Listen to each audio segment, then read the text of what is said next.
if the secret to success, that deep, lasting success we're all aiming for, isn't actually about just working harder and harder? Right. What if it's more about thinking smarter, being able to predict things, adapt to change, and basically win in any situation you find yourself in? That sounds like a superpower almost. It really does. Yeah. And that's exactly what we're digging into today, strategic thinking. Mm. And look, this isn't some abstract theory or corporate buzzword. No, not at all. This is really a blueprint for success in the real world. Yeah. And it's backed up by some fascinating stuff from psychology, neuroscience, and tons of examples from really elite thinkers and doers. It's about learning how to genuinely outsmart any challenge. It truly is. And our mission today for this deep dive is really to unpack those hidden strategies, the ones that top performers use. We're pulling out the most important nuggets of knowledge, the key insights from our source material, which includes a really insightful audiobook on this exact subject. Yeah. We want to guide you through these powerful frameworks, these techniques that have been tested, basically give you a shortcut to being genuinely well-informed on what strategy really means and, crucially, how you can actually use it.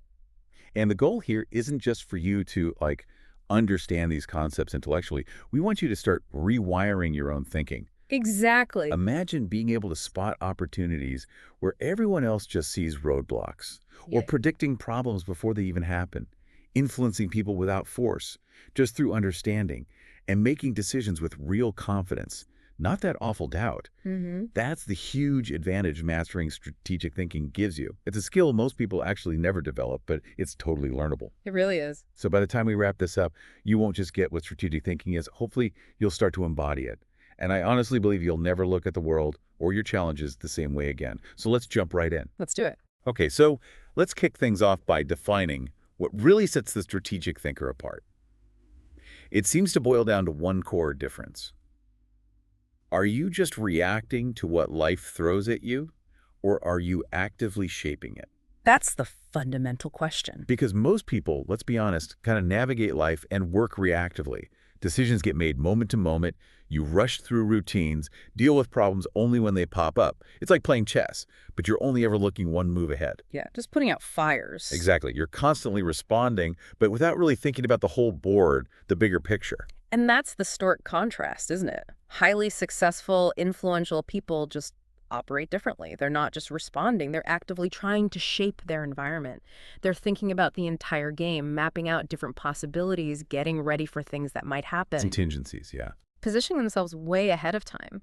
And what the sources really stress is that this difference, between people who seem to struggle and those who really thrive, it isn't always about raw intelligence or luck or even just working incredibly hard. Right. It's this cultivated skill, seeing patterns others miss, anticipating challenges before they become full-blown crises, and proactively setting themselves up for success. It's about moving past just surviving change to actually creating it. And what's so cool is that this isn't some alien concept. Our brains are kind of built for this, right? There's research from neuroscientists, I think at MIT, That's right. saying our brains are basically prediction machines. Yeah. They're constantly scanning, trying to figure out what's coming next. It's innate. It's an active biological process, but while many of us just let that prediction engine run on autopilot sort of in the background, strategic thinkers actively train themselves. They consciously think ahead, spot opportunities, make calculated, deliberate moves. That's why, people like chess masters, top CEOs, elite military strategists, they always seem like they're 3 steps ahead. Yeah. How do they do that? Well, they've developed this ability to see beyond the immediate thing, to spot those leverage points and make decisions that stack up for long-term success. They're not just seeing the next move, they're seeing the board 5, 10 moves down the line. Okay, so this brings up a really important difference, one that trips a lot of people up. Strategy versus tactics. People mix these up all the time. Constantly. And it leads them down the wrong path. So a tactic, basically, is an action you take for a short-term goal, right? Like a specific marketing campaign or hiring one person or maybe a quick pivot in your plan. They're important, sure, but they're just individual actions. Exactly. They're the individual steps. Strategy, on the other hand, that's the big picture. It's the overarching plan that guides all those individual tactics. It makes sure every single choice, every tactic actually adds up and contributes to a larger long-term goal. Okay. Think of it like building a house. Tactics are the bricks. You need good bricks, sure, but strategy, That's the blueprint. It tells you how to arrange those bricks to build something solid, something meaningful, something that lasts. Right. Without the blueprint. Exactly. Without the strategy, even really well-executed tactics like laying perfect bricks, they just lead nowhere. It's just a pile of bricks, not a house. Your efforts are scattered, there's no structure, and eventually it just crumbles. Got it. So what does this look like in a person? What are the key traits of these strategic thinkers?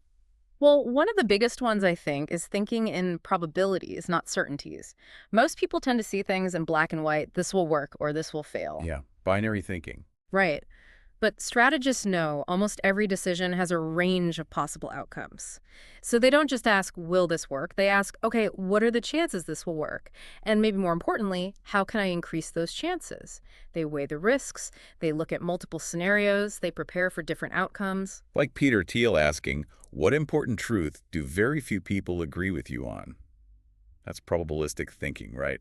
Looking for the non-obvious bet. Exactly. It's about finding those edges, those possibilities most people dismiss, rather than just going with the safe, obvious thing everyone sees.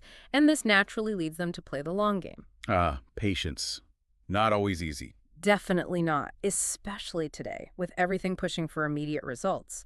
But strategic thinkers see that a lot of quick wins can actually undermine long-term stability. They resist those tempting shortcuts.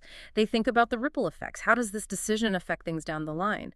They understand sacrificing a small edge today can lead to a much bigger payoff later. They're thinking years ahead, not just next quarter. Or even decades.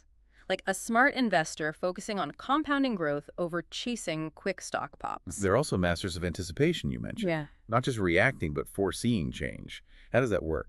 It's about constant scanning. They're always analyzing trends, watching behaviors, studying competitors, looking for those weak signals. Think about Andy Grove at Intel back in the 80s. The memory chip pivot. Exactly. He saw the subtle shift coming from memory chips to microprocessors and made the incredibly hard call to basically kill Intel's own profitable memory business. He didn't wait for the decline. He anticipated it based on those weak signals and pivoted before the market forced him. That's how they capitalize on shifts, rather than getting caught flat-footed. And they learn from history, but they're not stuck in it. That's a crucial balance. They value past lessons, absolutely, but they don't just blindly repeat old patterns. They know every situation is unique. Just because something worked before doesn't guarantee it works now. Right. Context matters. Hugely. So instead of just doing what's always been done, they focus on what should be done now, based on today's reality and tomorrow's uncertainties. This lets them innovate instead of being trapped by tradition or that dangerous phrase, we've always done it this way. Which ties into that comfort with uncertainty. Most people hate not knowing. We crave certainty. It's human nature. But the best strategists accept that certainty is basically an illusion. No plan is foolproof. The future is never fully predictable. So instead of being paralyzed by the unknown, they kind of embrace it. How? By planning for it. Exactly. They develop contingency plans, they build in flexibility, allowing them to pivot when things change. They don't fear uncertainty because they know that adaptability is probably their most powerful advantage in a world that's constantly throwing curveballs.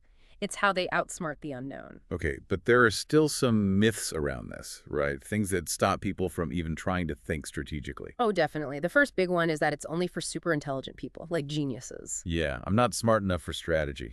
Right. But the sources really push back on this. Strategy isn't just about raw IQ, it's much more about discipline.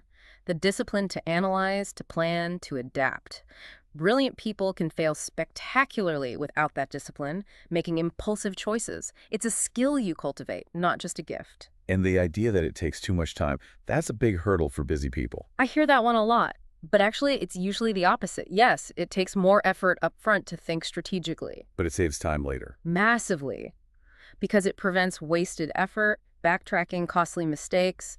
People without a strategy might seem busy, running around fast, but they often end up going in circles, making the same errors. Like that frantic squirrel burying nuts everywhere. Exactly. Strategic thinkers move deliberately, purposefully. Each step builds towards the goal. It's about moving smart, not just fast. And the last myth that strategy means being rigid. Like you have this plan and you stick to it no matter what. Yeah, that's a dangerous one. The best strategies are actually flexible frameworks. They allow for adaptation. It's not a rigid script. It's a map, not a GPS route you can't deviate from. Perfect analogy. Conditions change, new info comes in, unexpected things happen. Strategic thinkers don't just blindly cling to a failing plan. They adjust. They stay committed to the ultimate goal, the vision, but they're totally willing to change the approach as needed. Unwavering vision, flexible execution. So how do we start building this skill in ourselves? What are the key habits? Two really stand out from the sources. First, the discipline of constantly questioning assumptions. Most of us just accept things, conventional wisdom, what we're told. Go with the flow. Right. Strategic thinkers develop the habit of asking why relentlessly and what if. They challenge norms. They look for flaws in the standard narrative. They seek out different perspectives. They train themselves to see beneath the surface, spotting those hidden risks and opportunities. It's like seeing the code behind the reality. And the second habit. It's this ability to fluidly zoom in and zoom out, meaning you need to be able to focus on the tiny details when necessary, get into the weeds. But then pull back. But always, always return to the big picture. This constant shifting of perspective is what allows them to make decisions that work both for the immediate situation and the long-term goals. It stops you from getting lost in the details or becoming too high-level and disconnected. Every choice serves the larger strategic purpose. Okay, so we've got a good handle on what strategic thinking is. Now, let's dig into the core principles, the foundational mindsets that really make it work. These aren't just theories, they're how you actually shift your approach. Right, the actionable stuff. And maybe the most central one is balancing that long-term vision with short-term reality. The day-to-day grind versus the big dream. Exactly. Yeah. So many people get caught in the urgency trap, making choices based on what feels good now or what solves the immediate problem without really thinking about the future consequences. Like taking that job just for the quick pay rise, even if it leads nowhere. Or investing in some hot trend that you know deep down won't last. Strategic thinkers are different. They evaluate every decision based on how it positions them for the future. They're constantly asking. What does this build towards? How does this move affect the next 5 moves? Am I trading future stability for today's convenience? They don't ignore the short term, but they make sure those actions are building blocks towards that carefully crafted long-term vision. It stops them getting stuck reacting all the time. And this ties straight into adaptability, right? You mentioned flexible execution. Absolutely.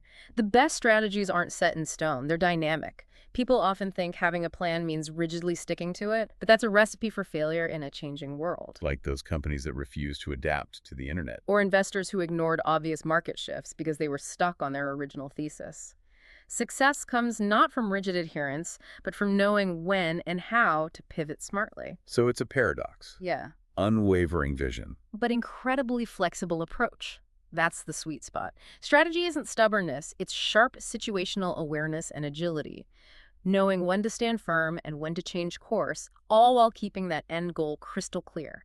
That fluidity is how they navigate the unpredictable. Okay, another big one, and I see this all the time. Understanding first-order versus second-order consequences. Oh, this trips up so many people. Most decisions get made based only on the immediate result, the first-order effect. What happens right now? Exactly. And they completely ignore the ripples, the knock-on effects down the line. Like accepting that promotion for the title and money, but not thinking about the 80-hour weeks and stress. Or a company slashing R&D to boost quarterly profits only to find themselves irrelevant 5 years later because they stopped innovating. So strategic thinkers look further ahead. They don't just ask what happens next, they ask, okay, and then what happens after that? They try to trace the consequences out 2, 3, even 4 steps. It helps them spot those hidden pitfalls, see the chain reactions others miss. That depth of foresight is a real hallmark. Which connects to managing risk intelligently. It's not about avoiding risk altogether, is it? No, not at all. Avoiding all risk means avoiding all progress, basically. But blindly leaping into risky situations isn't strategic either. It's about calculated risk. Precisely. Great strategists evaluate that risk-reward trade-off carefully. They assess the potential downside, estimate the possible losses, and then decide if the potential upside actually justifies taking that risk. And they try to mitigate. Wherever possible, yes. And they prepare for failure scenarios. They have a plan B, maybe even a plan C, so if things go south, they can recover. That's the difference between a calculated bet and just reckless gambling. Successful entrepreneurs take risks, but they've usually done the math and stacked the odds in their favor. Okay, next principle. Controlling what you can control and preparing for what you can't. This is huge for managing energy and focus. So much mental energy gets wasted stressing about things totally outside our influence, the stock market, global politics, competitor actions. Stuff you can't change. Right. A strategic thinker consciously directs their energy towards the things they can impact. Maybe you can't predict the economy, but you can build resilient personal finances. You can't control what competitors do, but you can keep strengthening your own unique value. So focus on preparation, not prediction. Exactly. Don't obsess over the uncertainty. Prepare for it. Operate with the mindset that while you don't control everything, you control enough to stay in the game and make powerful moves. This lets you act decisively, even when things are fuzzy. And then there's anticipating and even shaping future trends. That sounds pretty advanced. It is, but it's learnable. Most people just react to change when it hits them. Strategic thinkers are different. They're constantly scanning the horizon, looking for those early patterns, the weak signals we talked about. They don't wait for the wave. They see it forming. And they position themselves to ride it or even help create it. Yeah. Think about businesses that anticipate customer needs before the customers even know they have them. Or innovators who don't just follow trends, they set them. So they're always asking what's next. What shifts are coming? How can I get ahead of the curve? This proactive stance means when change arrives, they're not just ready, they're often leading the way. They're essentially outsmarting the future. Okay, last core principle for this section. Hmm. Ruthless prioritization. This feels really relevant today. Absolutely critical. We live in a world of endless demands, endless options, endless distractions. It's so easy to spread yourself too thin. Trying to do everything, achieving nothing. Right. Working harder, not smarter. Strategic thinkers get that not all tasks are created equal. They instinctively apply the 80-20 rule, the Pareto principle. The idea that 20% of your effort gives 80% of your results. Roughly, yeah. They identify that high-impact 20% and focus their energy there. They don't chase every shiny object. They only pursue opportunities that genuinely align with their long-term strategy. So saying no is a strategic skill. It's arguably more important than saying yes. Every time you say yes to something trivial, you're implicitly saying no to something potentially critical. This ruthless focus ensures maximum impact and helps them outsmart the overwhelming tyranny of the urgent. All right, so if those are the core principles, how do we actually sharpen our minds to think this way? This seems to lead us into critical thinking. Exactly. Critical thinking is the tool, the weapon that sharpens strategy. It ensures your decisions aren't based on bias or impulse or just flawed logic. Without it, strategy is just guesswork. And it starts with questioning assumptions. That's the foundation. We inherit so many beliefs, so many truths that we never really examine. People accept narratives, follow paths, without stopping to ask, wait, is this actually true? Does this really make sense? Where's the evidence? Critical thinkers don't just accept things. No, they dissect them. They challenge the popular view. They look for alternative explanations. It's about getting past the surface level. This habit is what allows them to see possibilities others miss and outsmart conventional wisdom. But it's hard because our brains like shortcuts, right? These cognitive traps. Absolutely. Our brains are efficiency machines, but those shortcuts can lead us astray. Confirmation bias is a huge one. Seeking out info that confirms what we already believe. And conveniently ignoring anything that contradicts it. Most people aren't really searching for objective truth. They're searching for validation. So how do strategic thinkers fight that? They actively seek out disagreement. They look for disconfirming evidence. If they think a plan will work, they deliberately search for reasons why it might fail. They play devil's advocate against their own ideas. It takes discipline. It does. It's not about being negative. It's about stress testing your assumptions to make them stronger and more resilient against self-deception. Another big trap. Confusing correlation with causation. Just because two things happen together. Doesn't mean one caused the other. Our brains are pattern matching machines, so we jump to conclusions. A company sees sales go up after a new ad campaign and assumes the ad caused the increase. But maybe it was just seasonal demand. Or a competitor messed up. Exactly. Strategic thinkers push back on that impulse. They ask, is this really cause and effect or just coincidence? They use data, logic, maybe even small experiments to figure out the real drivers. And they avoid overgeneralization too, drawing huge conclusions from tiny bits of data. This one project failed, so this entire market is bad. Right. They know context matters, every situation is unique. They resist those sweeping statements. And then there are all those specific biases, like the availability heuristic. Yeah, where we overestimate the likelihood of things that are easy to recall, like fearing plane crashes, which are dramatic but rare, more than heart disease, which is common but less vivid. Or the sunk cost fallacy. Yeah. Sticking with a failing project just because you've already invested so much. A classic trap. Even when cutting your losses is clearly the smarter move. And the bandwagon effect, just following the crowd instead of thinking for yourself. So strategists need to know these biases. Not just know them to spot in others, but crucially to recognize and counteract them in their own thinking. Intelligence alone isn't enough. You have to actively fight these built-in mental shortcuts to truly outsmart your own brain. And this demands clarity, right?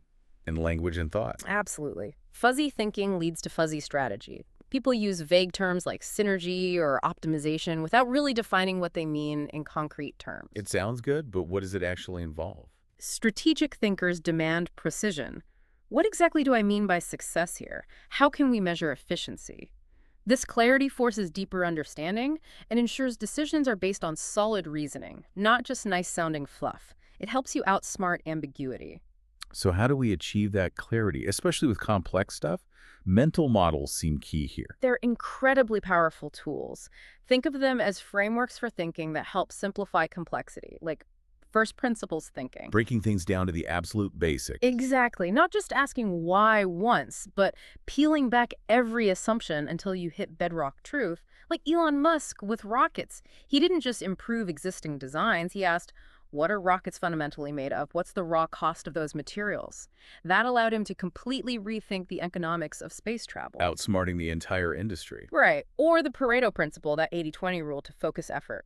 Inversion thinking, asking, what's the fastest way to guarantee failure? Yeah. Which is brilliant for spotting risks. Like a premortem. Precisely. Occam's razor, the simplest explanation, is often the best. And second-order thinking, looking beyond the immediate consequences. Strategic thinkers build up a toolkit of these models and use them like different lenses to examine problems from multiple angles. It helps them outsmart complexity.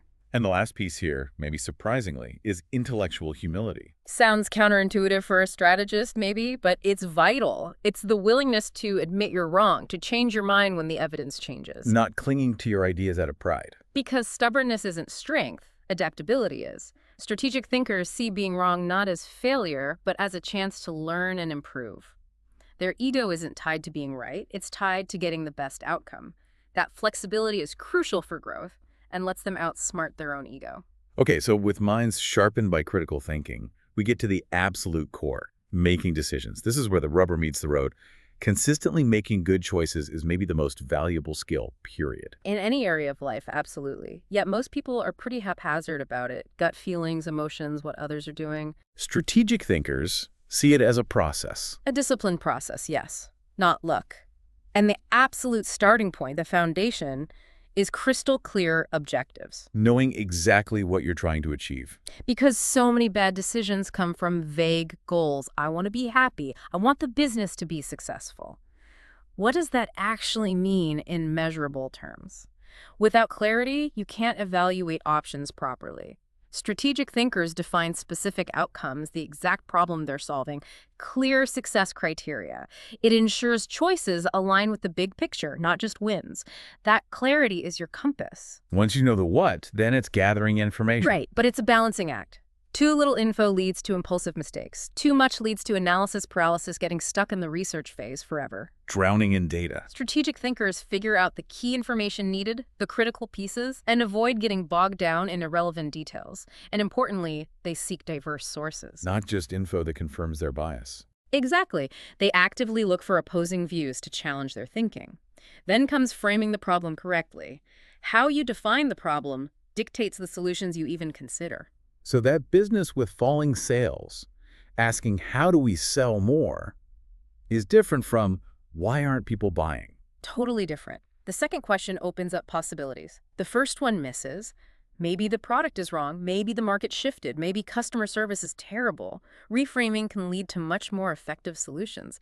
It helps you outsmart a narrow view. For complex choices, decision matrices can help. They can be very useful. It's a way to be more objective. You break the decision down into key factors, like for a job offer, salary, growth, commute, culture, assign weights based on importance, and score each option. Takes emotion out of it a bit. It helps, yeah. Yeah. Forces a balanced look instead of letting one factor overshadow everything, especially good for high-stakes stuff. Then there's assessing risk.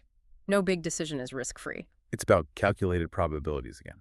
Exactly. Not seeking certainty, but understanding the odds, analyzing potential risks, estimating how likely they are, deciding if the reward justifies it, maybe using tools like expected value analysis. It helps outsmart reckless gambling. And thinking about those second-order consequences again, but specifically in the decision phase. Crucial here, remembering that cost-cutting move looks good, short-term, kills morale long-term.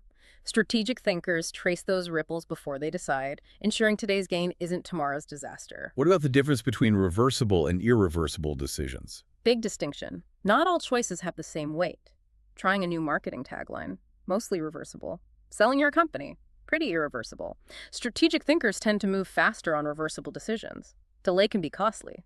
But for the big irreversible ones, they slow way down, deliberate carefully. And managing emotions during this, that's hard. Very hard. Excitement can make you leap too soon. Fear can paralyze you. Strategic thinkers use techniques. The 24-hour rule, sleep on big decisions. Or that pre-mortem analysis. Imagine it failed, then figure out why. It surfaces potential problems beforehand. Helps you outsmart your own emotional reactions. Learning from past decisions is also key, doing those decision audits. Yeah, most people just move on. Strategists look back. What worked, what didn't, what patterns emerge. It's a continuous improvement loop for their decision-making muscle. And considering opportunity cost, what you're giving up by choosing one path. Always asking, is this truly the best use of my resources right now? What's the alternative I'm sacrificing? It pushes you towards maximizing value, not just settling. Because indecision itself has a cost, right? Sometimes it's the worst choice. Often it is. It means letting circumstances or others decide for you. You miss windows, your position weakens. Strategic thinkers know that action, even if imperfect, is usually better than being stuck in paralysis. They outsmart stagnation. And finally, just having the confidence to pull the trigger. Yeah, lack of confidence leads to endless second-guessing, seeking constant validation. Strategic thinkers cultivate trust in their own judgment, built on experience and analysis. They know perfection isn't possible, but they move forward decisively, ready to learn and adapt if needed. Okay, so you've done the thinking, made the decision. Yeah. But a brilliant strategy is worthless if you don't execute, right? Yeah. This feels like where many plans fall apart. Absolutely. The world is littered with amazing ideas that never went anywhere. That gap between knowing what to do and actually doing it consistently, that's huge. Strategic execution is where the real work happens. It requires discipline. Discipline, adaptability, persistence, smart resource management. Success often comes down to simply implementing better than anyone else. And the first step is absolute clarity of action. Going from the big goal to concrete steps. Because vague goals like grow the business lead to vague actions or no action. Strategic thinkers break it down. Increase revenue by 15% this quarter. How? By launching these 3 specific campaigns with these tasks, these deadlines, these owners, and these KPIs. Without that level of detail, execution just stays fuzzy. You need clarity to outsmart failure. And prioritization is critical here too, using things like the Eisenhower matrix. Definitely. Trying to do everything is a recipe for burnout and mediocrity. The Eisenhower matrix sorting tasks by urgent important is great. The key insight there is protecting time for the important but not urgent quadrant. That's where the real strategic work happens. Innovation, relationship building, deep problem solving, all the stuff that rarely feels urgent today but dictates your future. And the Pareto principle again. Find the 20% of actions driving 80% of results and double down. Ruthless focus. I like the 90-day cycle approach you mentioned earlier, breaking things down. It's very effective. Instead of just having annual goals that feel distant, you break the plan into focused 90-day sprints, long enough for real progress, short enough to keep the pressure on and allow for adjustments. Define 3 to 5 key objectives per cycle, hit them hard, then plan the next cycle. Keeps things manageable and maintains momentum. But what about resistance? Procrastination, self-doubt. Huge barriers. Relying on willpower alone rarely works long-term. Strategic thinkers build accountability systems, tracking progress publicly, daily or weekly check-ins, firm deadlines, maybe an accountability partner or mentor. They create structures that force commitment, outsmarting that natural inertia. And speed matters in execution. Launch fast, iterate quickly. Generally, yes. Perfectionism can be the enemy of progress. No plan is perfect from the start. The best way to refine it is to get it out into the real world, get feedback, and adjust. Take action, measure, adapt. That agile approach prevents getting stuck in endless planning loops. You outsmart analysis paralysis. Resource management is crucial too. Time, money, people. Critical. Many projects fail simply due to running out of resources or misallocating them. Strategic executors are realistic about what they have, and they focus those resources where they'll have the biggest impact, guided by that 80-20 thinking. And managing momentum, keeping things moving. The start is often the hardest. Strategic thinkers deliberately create early wins, small, quick successes that build confidence and energy. And they know consistency trumps intensity. Steady progress every day beats heroic bursts followed by burnout. It's like getting a heavy flywheel spinning. But plans go wrong. Obstacles pop up. Resilience in execution seems key. Absolutely paramount. No plan unfolds perfectly. Setbacks are guaranteed. Strategic executors embrace this. They practice adaptive execution, constantly reassessing, learning from what's happening on the ground, refining tactics in real time. The end goal remains firm, but the path might change. They outsmart unexpected roadblocks. And leveraging others. Delegation. Essential for scaling. Trying to do it all yourself is a recipe for burnout and limits your impact. Strategic thinkers delegate effectively, automate what they can, build partnerships. They focus their own energy on the highest value stuff, leveraging others for the rest. It's how you outsmart being a bottleneck. Speaking of bottlenecks, they actively look for them. Yes, they identify and remove those constraints that slow everything down. Maybe it's a slow process, a missing resource, a communication gap. They ask, what's the single biggest thing holding us back right now? And they tackle it directly, ensure smooth flow. Outsmarting friction. And finally, measurement, tracking progress. You can't manage what you don't measure. Strategic execution isn't blind action, it's informed action. Set clear KPIs, review results regularly. If something isn't working, figure out why, adjust the plan, try again. That feedback loop action, measurement, adjustment is the engine of continuous improvement. It ensures you're working smart, not just hard, and keeps the energy up for the long haul. It's how you consistently outsmart stagnation. Okay, so execution is vital. But the world keeps changing. This brings us to strategic adaptability. It's not just nice to have it, it sounds like a survival skill today. It absolutely is. Things are in constant flux markets. Tech, customer needs, everything. Clinging rigidly to old ways is a death sentence in the long run. So adaptability is about changing without losing your way. Exactly. It's the ability to reassess, pivot, try new approaches, all without losing sight of your ultimate long-term objectives. It's making your strategy fluid, like that tree bending in the wind instead of snapping. The best strategists aren't stubborn. They know when to shift, guided by that clear purpose. It's how they outsmart disruption. And it starts with situational awareness.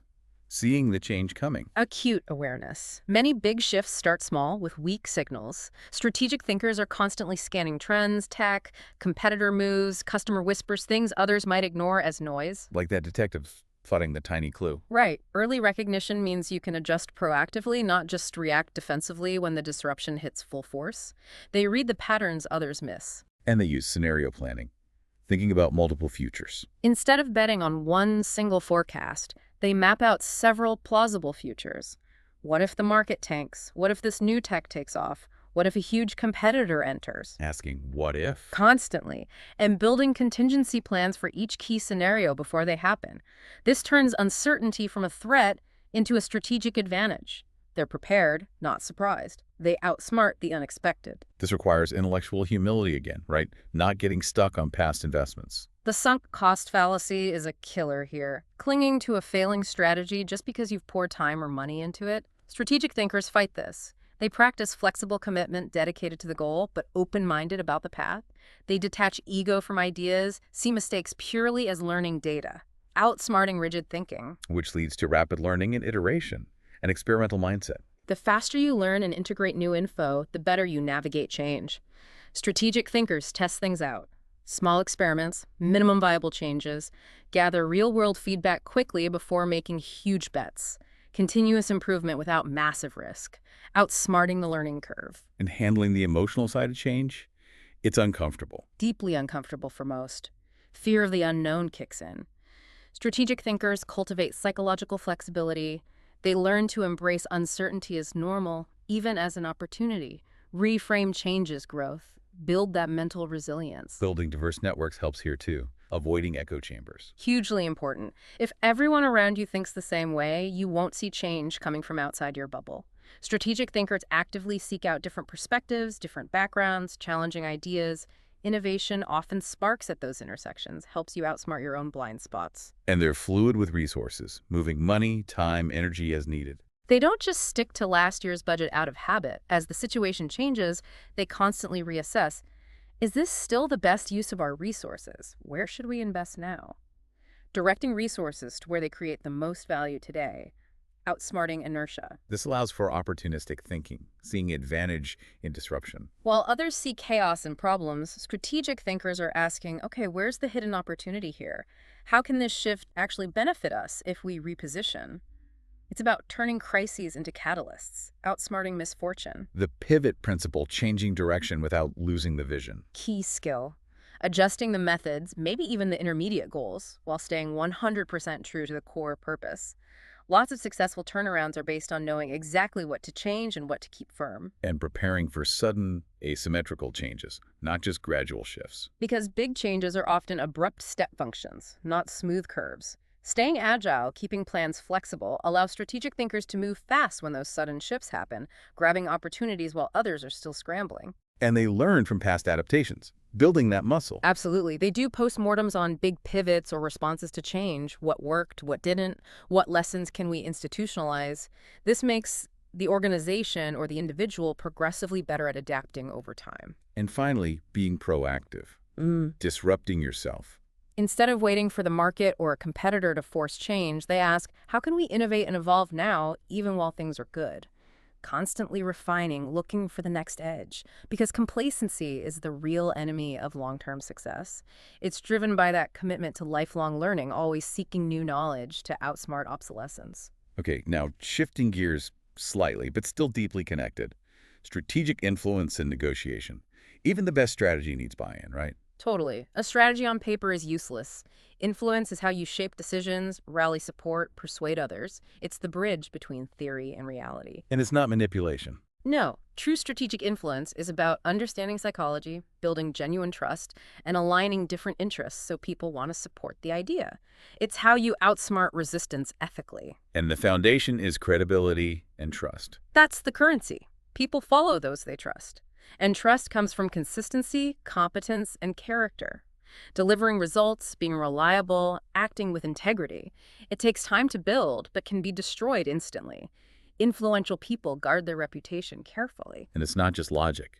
Emotional intelligence is key. Hugely. Understanding your own emotions and navigating others separates the best influencers. Strategic thinkers develop empathy. They realize people are often moved more by how something feels than by pure logic. So they listen deeply, tailor their message to resonate with values and concerns.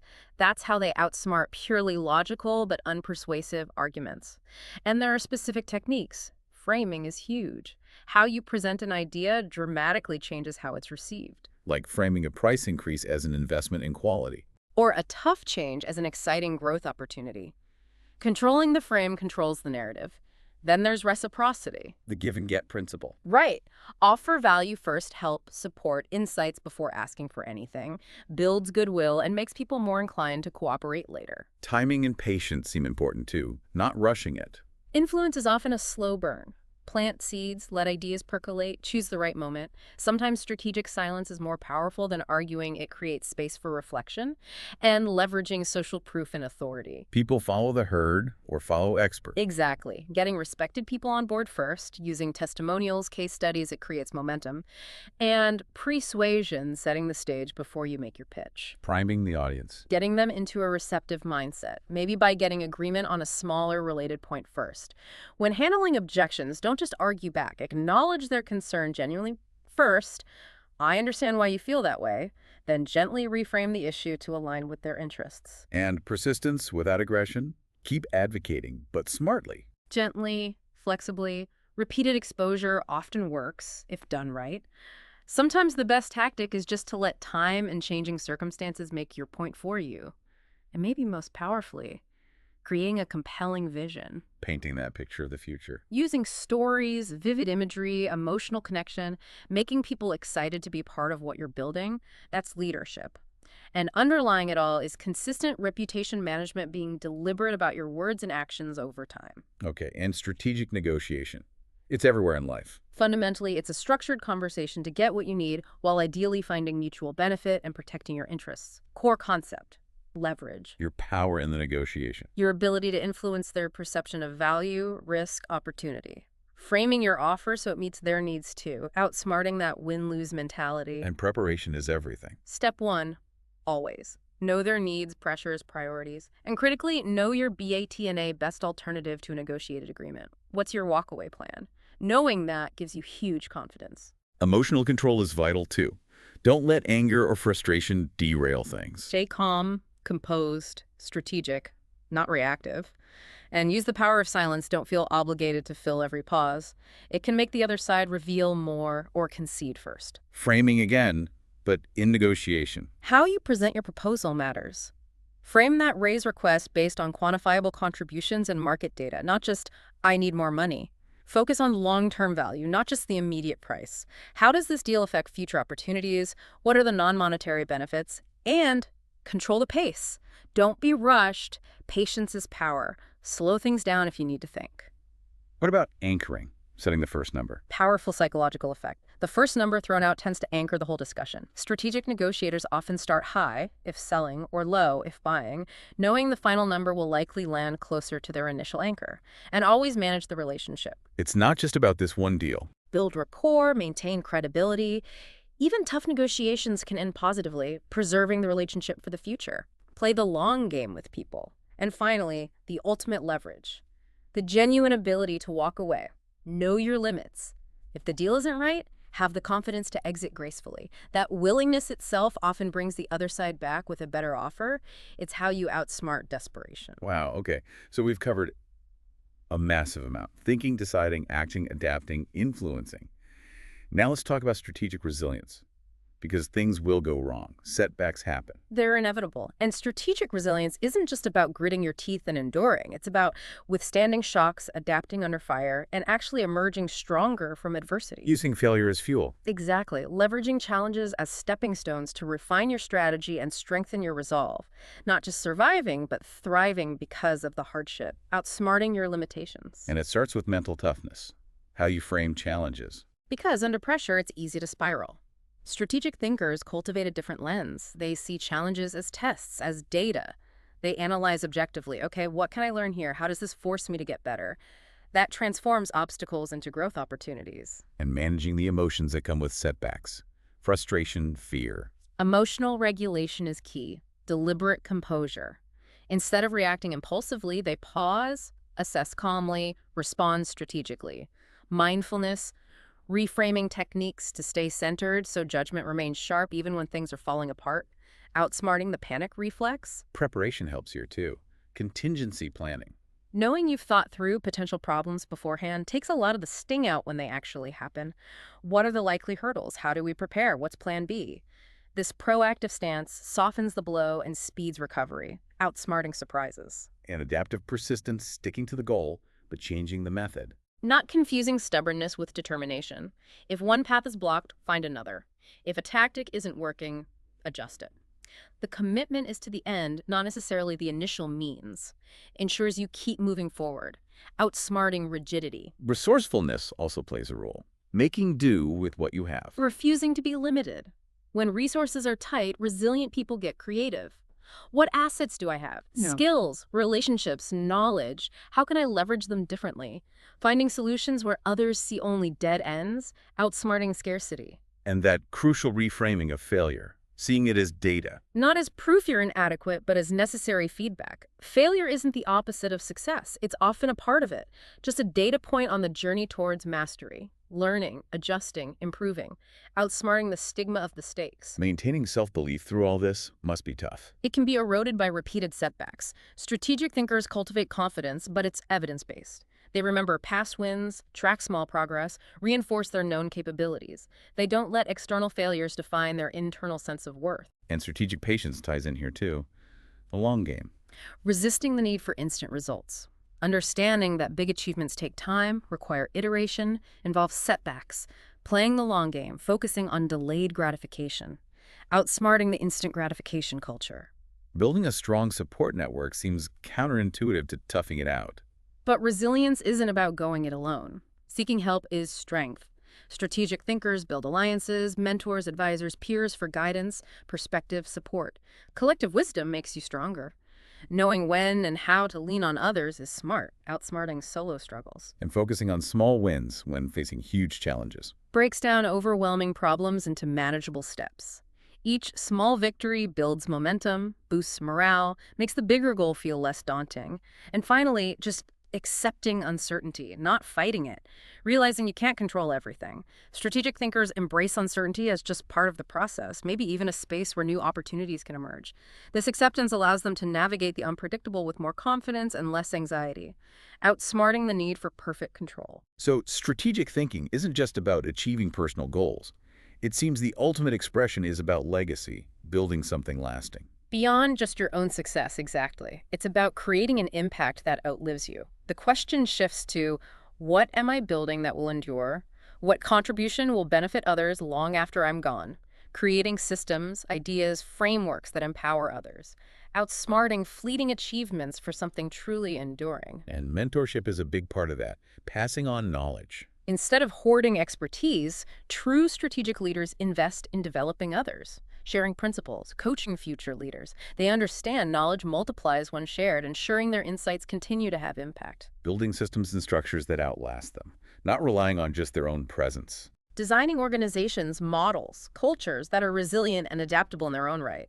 Establishing principles that guide success even when the founder steps away. Outsmarting dependency on a single individual, and driving real innovation, not just optimizing the status quo. Legacy builders often change the game entirely. They challenge assumptions, create new paradigms, redefine what's possible. They ask, what does the world truly need that doesn't exist yet? And doing it ethically. Character matters for legacy. Absolutely. Lasting impact requires integrity. The most respected legacies balance ambition with values, power with responsibility, ensuring strategies uplift, contribute positively, not just serve narrow self-interest. Outsmarting the temptation of unethical shortcuts, and maintaining that resilience over the very long term, sticking with a grand vision, because transformative change takes time, faces huge hurdles. Committing to the long game, weathering the inevitable storms, holding on to that core belief even when results are slow. And leveraging collaboration. Yeah. Building alliances. Recognizing that no one achieves truly massive impact alone, amplifying vision through partnerships, surrounding yourself with diverse talents who challenge and expand ideas, creating ecosystems where many can succeed, outsmarting the limits of solo effort. And finally, just having the courage to think bigger than yourself, to challenge personal limitations, push beyond conventional boundaries, daring to ask, what if I could redefine my field, my industry, my era? Thinking and acting boldly to leave something truly meaningful behind, outsmarting the ordinary. Wow, okay, we have covered a ton of ground. We went deep into strategic thinking, what it is, the core principles, critical thinking, decision-making, execution, adaptability, influence, resilience, and now legacy. It really is a discipline that touches and hopefully elevates every single part of your life. Mastering anticipation, solving problems creatively, becoming more adaptable, influential, resilient, proactively shaping your future. It's about training your mind, isn't it? Thinking in layers, planning for different futures, balancing that ambition with caution, constantly learning and refining. Exactly, continuously sharpening your understanding of the complex world around you. So you listening now have hopefully a really solid grasp of what strategic thinking is and how you can start applying it to outsmart pretty much any challenge life throws your way. The question really isn't whether you can think strategically anymore. Right. It's what will you do with this ability now that you're aware of it. The world really is shaped by people who dare to think ahead, act decisively, and aim to leave something meaningful behind. It truly is. So as you think about everything we've unpacked today, maybe the question to leave you with is this. What will your strategic legacy be?